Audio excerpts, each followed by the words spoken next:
win. Okay. Hi, I'm William Nemec. Those of you that haven't seen the video before, I'm from Healy, Alaska, and I'm in exile in Southeast Asia. I'm also a write-in candidate for governor. I was in the main election, and there's much government fraud.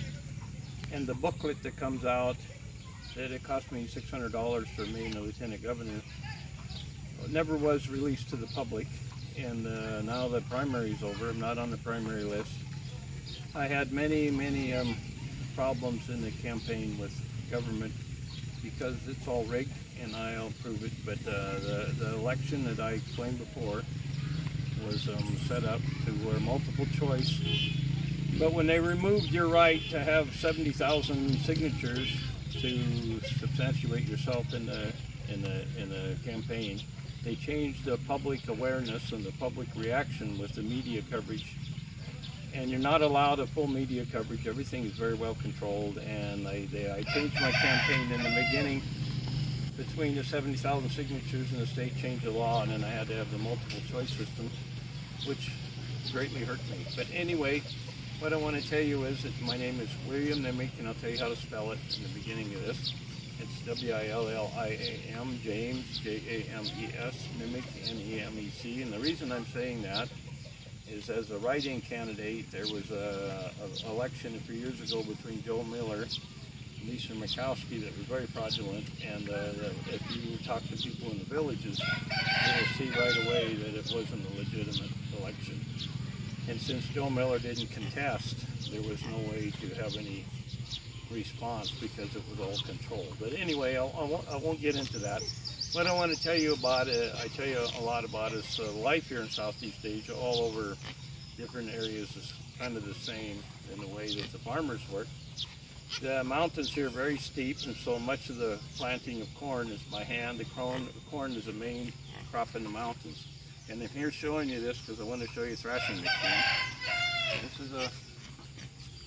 This is a thrashing machine, and the engine is over here under the car. The engine is made in China or Vietnam, and it's a one-cylinder diesel. Now, I had one of these engines actually in DV, Alaska on my farm as a generator. They work really well. And the pig is trying to, you can see anyway, the pig is trying to eat my foot. Anyway, the engines are really easy on fuel, and anyway, that's they're very economical, and they're not very expensive, and they're a really good engine. I used them in Alaska. Anyway, the thrashing machine, they take the horses up in the mountains, and they cut the corn by hand. They bring the ears down. You can see the pile of ears over here. Well, they put them in a thrasher, and the thrasher thrashes them out here, and then all is done by hand to get down here with horses. And then when they get done thrashing it, they put it back in bags after they dry it and haul it again. But if you turn around behind me here, you'll see that this is the dryer. A lot of dryers are in cement, and they're hailed up, and then that's covered up right now because it's been raining. But they scatter out the corn, and then they roll it over and scatter it out, roll it over until it's dry after it gets out of the thresher. And that's how they do a lot of farming here, by hand. And anyway, it's a big process, very hard work to produce a crop here. And planting the corn in the mountains are so steep, they plant it by hand, they fertilize it by hand, they harvest it all by hand. It's actually that steep. I can hardly walk up it. Anyway, it goes on for miles and miles in the mountains. They farm this way. And if you see here, the way the engine is mounted, the frame is together. And then in some places they use a carabao, and they haul the thrasher way up in the mountains, and then they put it all back together again. But anyway, I just wanted to tell you the thrashing machine, how they work. There you can see the bags of corn before they're thrashed. That's ears of corn. Then when they're done, they have the corn cobs, and then the corn cobs are of course fed to pigs, whatever, like this one. Wherever he went. Just here, over there. See the pig? Anyway, so before I get into the video, I just wanted to show you this. And every time I do, I want to teach you a little bit more about farming. I love farming. I love farming in Alaska. I did a lot of experiences. On my farm, I had a canola plant. I was just getting set up to make my own tractor fuel. My whole farm was pollution-free. I was going to burn canola oil, which they do in Canada, in my farm. And I also had biochar cookers, had 5 of them set up. And my farm was going through a lot of changes before the Alaska state government took it away from me. But anyway, I farmed almost 30 years there in Kobiag by Healy, and now I can't go there, of course. I want my farm back, so as I'm giving you the show, I want to tell you something. Please contact Governor Dunleavy and then Alaskan government. I love Alaska. I did 2 terms in public office myself. Many fine friends of mine did office, but we have a bad element in control for globalism and colonial dialectics within Alaska state government, controlling absolutely everything, and they are dangerous. And if you know, been in Alaska a long time and you've seen Alaska history, you know that something's awry. And another thing I'd like to say is my court hearing is going on right now. I cannot appear there because it's not safe, and I have attorneys in the lower 48 and much legal counsel and retired state troopers in Fairbanks. And I have a list here of somebody I would like to thank, because I want to acknowledge something. I want to really thank the U.S. Marshal's Office. They've been very helpful for me in a lot of these things, even though they weren't allowed to do anything. They tried, and they were very kind. But the district attorney told them that he couldn't be of any help to me no matter what the law was doing. The other thing that had been a great help for me is the MPs. And now they're not called MPs, but they're still military police, they're federal police. They actually saved me. There was 2 warrants against me that were false, and how I found out was I was seeing a doctor at Fort Wainwright, and MPs knew that I was on the post, and they picked it up on the computer. So the MPs come and found me. The sergeant was very nice. He said, Mr. Nemec, there's a trespass warrant against you. I said, I couldn't believe it. So then he told me about it, and we couldn't figure out where it was. So we called all over, and the military police helped me a lot, and we found out that the road where I used to live had been named by my farm, but we didn't know it at the time. We thought they were looking with me warrant at North Pole because it said Sled Road. But now the understanding is that the name before my farm was Sled Road, and I didn't know what it was, what it was doing. I called Alaska dispatcher, state trooper dispatcher, like 3 hours before finally we get somebody to talk to me. And they said, Mr. Nemec, everything we've done is legal, just go see a lawyer. Well, I know that I'm on a conflict of interest list, and seeing a lawyer in Alaska is futile. And in the election, of all the problems that I've had, I went to the Attorney General's office, to the second in command, and I explained this, and then it's gotten very political. Look, there's a strong, dirty arm of politics in Alaska, but Alaskan government is not all corrupt. It's not all bad. Some of my best friends are in public office with, and 2 of the people that ran with me to lieutenant governor and got pushed away by APOC, they got scared, they dropped out, because they knew that they would be, to the end of them, having a right to have a business or function in Alaska without a huge amount of enemies, so they both quit. But both of these gentlemen that did that served in public office with me. I was in public office 6 years, and I'll tell you a little about my background. Joe Vogler, Bobby Miller, Dr. Wood, and I wrote the Last Frontier petition, and Bill Wally did the research. He was the mayor at the time, so I believe in freedom. I love Alaska, and I'm in a lot of hardship. Right now I'm a Mennonite Christian, so I'm out of there because everything was getting very much more and more to violence. And I'm a veteran. Very few Mennonites are veterans or believing like me, because we're very humble and very peaceful, and we believe in no violence. But I love my country, and I love defending it, because I believe that in my faith, that's the most important thing I can do, to love thy neighbor.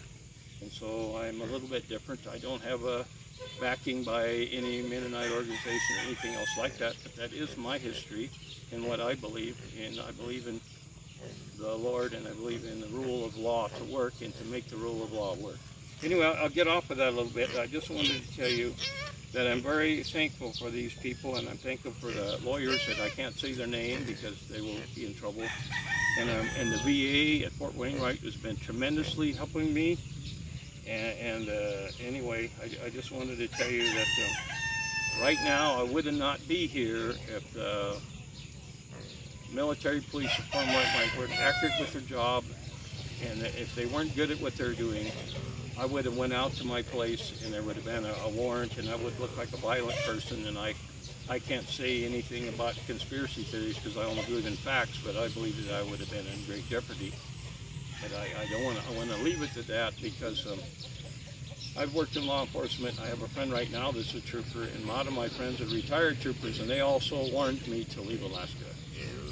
And so I have much support to leave, and I don't want violence, and I don't want more trouble. I'm already in court in Alaska under fraudulent circumstances that the court has been flipped and manipulated against me. I got no representation. I can't have an attorney. The attorney I did have, I put him in so much jeopardy because I'm on a conflict of interest list that I signed a paper to him to show the court that he wasn't representing me because I didn't want his career to be destroyed, because I understand the politics really well. I know that sounds crazy to maybe the general public, but they haven't been in the spot that I'm in fighting an enemy that I am within the state, so they would never even believe that this environment exists. But it's there, and if you have friends that are honest, that work in the legal system, they'll explain it, that it can happen. I thank very much administrative people working in different branches of government in Alaska, because I tried to use the system. I tried to see Governor Dunleavy, and I got a hold of the secretary, and then they wouldn't back. So then I ran for governor. I ran in elections already in Alaska. I won 2, and I was involved with politics ever since the Libertarian Party, and with Dick Randolph, and I helped Jack Hughill, and I support Wally Hickel, and Joe Vogler was my friend, and Bob Edisworth was my friend. And anyway, I've always been involved in freedom, and I believe freedom comes from Christ, and it's worked in the law, and I believe in the rule of law, and I don't care as much dancing with the political party as I do being free and having an Alaska environment to have a future and to be safe. But anyway, I'm going to go to another location here in just a second and show you my motorcycle, and then explain a little bit more about where I'm at. So we're going to shut off just a second and turn on somewhere else. Bye. Again, I'm going to where my motorcycle is. I want to show it to you, but this is the church that I go many times. I'm a member, and in the United States I'm a Mennonite Protestant, but this is the only church here is the Catholic Church, and I go here. Much difference in doctrine and ideas.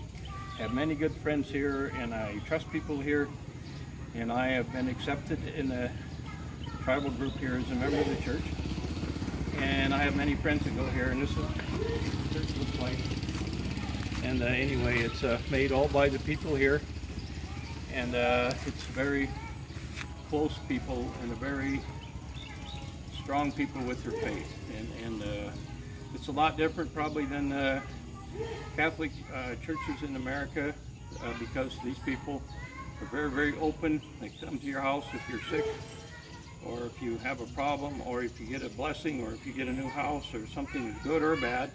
They'll come over and help you to your house and pray, ask a blessing on your house, and they're very close to each other. So the faith in these people is very good, and I have friends here that I just really have a lot of respect for, and they're tremendously nice people. I'll go and show you now my motorcycle. Okay, hello again. This is my motorcycle, and it's an older one, but I fixed it all up, and it's popped up a little bit. It's not stock, and it goes. It'll go to 70 miles an hour pretty fast. It's a 150 Honda made in Japan, but it's popped up, and it goes 70 in a hurry. You can get to 70 in a hurry. Anyway, I just wanted to show you that I repaired it a lot, and then I had people help me. And I have some tools, but it's hard to get tools here. But I did build it up, and it's pretty nice looking. It's not new, but it's very fast, and for 150. So in America, you won't find a 150 that's going to hit 70 miles an hour. Only this one. Anyway, I just wanted to show you everything, and this is where everybody that's my best friends live. And I don't know if I can put Joseph in here. This is my friend Joseph, and this is he's living here. Anyway, and all these people believe in the Holy Father, and I'm very blessed by having friends here like that. And what I want to do is close this down for the meeting, but I wanted to tell you that I asked The U.S. government, State Department, when you see this, I want an investigation. I have many claims of attacks against me, violating my rights of conspiracy charges, and they're easy to prove. The woman that got my farm is part of it. It's easy to prove her, and it's easy to show with an investigation that my charges are real. And I've had many charges for many years fighting the aggressive of the Alaska government to stand up for our rights. This is the same people at Wally Hickle. They tried to fire Wally Hickle. They attacked Sarah Palin. And we have a growing power of outside interest in Alaska for corporate, large business, socialist management, globalists. Now this is funny words, but I want you to do research with globalism, because the word that the world government people believe is colonial dialectics is very real. That's where you're getting the virus and all these things. Things look really strange. Do research and look at your government. Don't go by me or any hearsay. Look at yourself. Look here, seeing things, like Bob Bettensworth used to say. And find the answers, because in Alaska we need to protect the right to be free, and if I have to be over here and lose everything to be an Alaskan, I will stand up and fight for what's right no matter what. But I can't do it with violence. I'm a Mennonite, so I do it in a way in which there's been enough violence already. I've actually got a full clemency from Governor Wally Hickle for trying to serve papers from the court on a Utah political organization already, and this was very bad for me. And everything is clear. I don't have a criminal record, but I want to tell you that if you want freedom in America, you got to love God and stand up and make it work. And even though I'm over here and I'm under a lot of pressure and I'm in court in America, the gift of freedom is never going to go away unless you let it go away from you. And I'm going to tell you, Alaska is a tremendously good place to live. And anyway, I just ask you to help me contact the U.S. State Department, and you tell Governor Dunleavy that I want the woman that has my farm paid back, and I want the title back. I don't want any lawsuits against the state. I'm a Mennonite Christian. I don't want any lawsuits covered. I want the title to my land only. I will try to find another way to get equipment. I want to go back farming again. And that's my way of life, and that's what I've done for 30 years. It took me 30 years to get my farm in a condition, and I use biochar for fertilizer system, and I use canola for making my own fuel. And I did get my canola plant back. My canola plant's in Anderson. The court released my John Deere tractor, and the court released my combine. So I would want to go back. I'm 67 years old. My whole life has been a design to be a homestead farmer, like 5 generations of my family has always been. And so I'm asking you, the Alaska citizen, please stand up for me, and please give me a hand, because I can't do anything, and the media is all controlled, and it's controlled by big money, special interests, and you can't get crossways in Alaska with these people. And the outside interest is huge, and the rule of law in Alaska's Superior Court is a mess. But I want to tell you something, the court's not all bad. I had to go in front of Judge Seekins, and he's a fine man. He's an example of the law that's supposed to work, and they took things out of his control, but he's a good person to be a judge. And I was honored to be able to have him be my judge in this trial before they started twisting and manipulating. Anyway, and I thank you, and have a good day. And please try to contact these people for me, Governor Dunleavy, and the U.S. State Department. The U.S. State Department is very hard. Outside influence for me to help me turn this around. I want to tell you, Joe Vogler was my friend. He told me 3 days before he was killed they were going to kill him. Ted Stevens was a good man. We got much corruption, but we got to have faith in the good people. Alaska is full of the finest people in the world, and the government is not all bad at all. I got friends, state troopers, that have helped me a lot, and I worked in law enforcement at the end of the pipeline, and so I know that the Alaska citizen is a peaceful person, loves freedom, and loves the rights of others. And I thank you, and this film is never going to be edited, so you get what I am. Have a nice day, and please make contact for me. Thank you.